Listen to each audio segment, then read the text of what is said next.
Médecine Augmentée vous présente cette semaine une nouvelle approche dans le traitement des nodules thyroïdiens bénins. Avec l'EcoPulse, dispositif développé par la société française Theraclion, des lésions ciblées peuvent être détruites in situ par émission d'ultrasons focalisés de haute intensité. Principal avantage de l'écothérapie, un abord non invasif qui ne laisse aucune cicatrice, comme l'explique le docteur Isabelle Wagner, chirurgien à l'hôpital Foch de Suresnes, où le traitement est proposé depuis quelques mois. Le principe va être de détruire une lésion, ici thyroïdienne, par la chaleur. On va utiliser des ultrasons qui vont être concentrés sur cette lésion et qui vont permettre d'obtenir une augmentation de température et donc une destruction cellulaire. Le patient va être installé donc allongé sur le dos avec la tête plutôt un peu en arrière pour découvrir la zone du cou. Et on va surtout immobiliser la tête, parce que ce qui est important, c'est que le patient ne se déplace pas pendant le traitement. Il y a d'ailleurs couplé à la sonde d'écothérapie un laser qui interrompt la procédure en cas de mouvement intempestif du patient. La sonde va être positionnée a priori et sous contrôle échographique pour exposer bien la région du nodule et que le nodule soit bien visible. Il y a ensuite une phase de contourage du nodule sur cette échographie, de contourage du nodule, des structures vasculaires et trachéales adjacentes. Et puis ensuite, une fois que tous ces repères sont déterminés et fixés, la machine passe en mode semi-automatique et va pouvoir délivrer les ultrasons au niveau du nodule par des tranches en fait, en traitant des petits carrés ou des petits rectangles de nodules et en se repositionnant elle-même à chaque changement de zone traitée.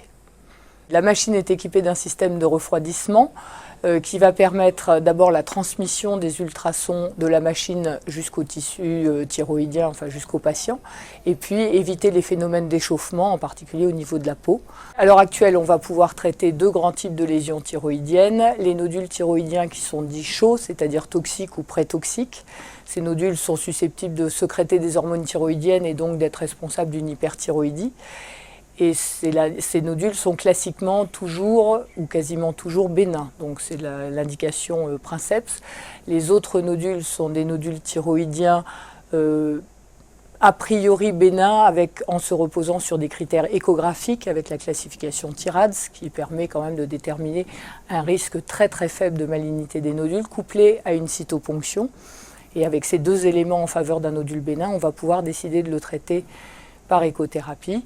Et ces nodules, on les traite quand ils sont responsables d'une gêne. Alors la gêne, elle peut être esthétique, c'est un nodule qui se voit au niveau du cou, qui fait une déformation, ou alors fonctionnelle, qui gêne pour la déglutition, ou qui gêne pour la respiration, ou qui est responsable de douleurs cervicales.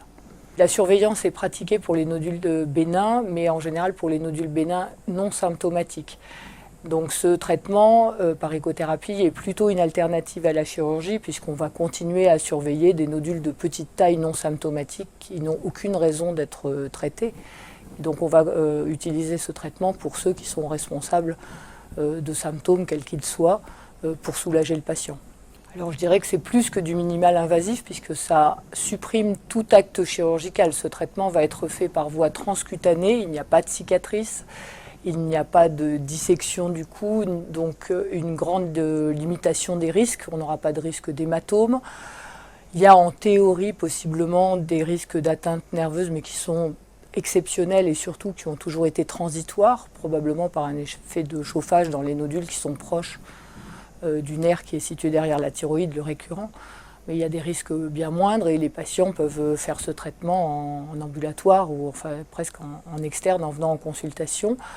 Et le traitement peut être réalisé sous anesthésie locale potentialisée par une neurolepte-analgésie ou sous anesthésie générale, ce qui aussi simplifie les choses pour les patients. On a tous l'impression qu'on opère entre guillemets trop de nodules thyroïdiens puisqu'on opère des nodules dont on sait qu'ils sont bénins mais symptomatiques, et si on peut éviter au patient le traumatisme d'une chirurgie avec un traitement efficace sur le volume nodulaire et les symptômes qu'il ressent, ça sera de toute façon du bénéfice pur pour le patient. Cette technologie est également indiquée dans le traitement des fibroadénomes du sein. C'est la fin de ce numéro, merci de votre fidélité et à bientôt pour découvrir de nouvelles innovations médicales.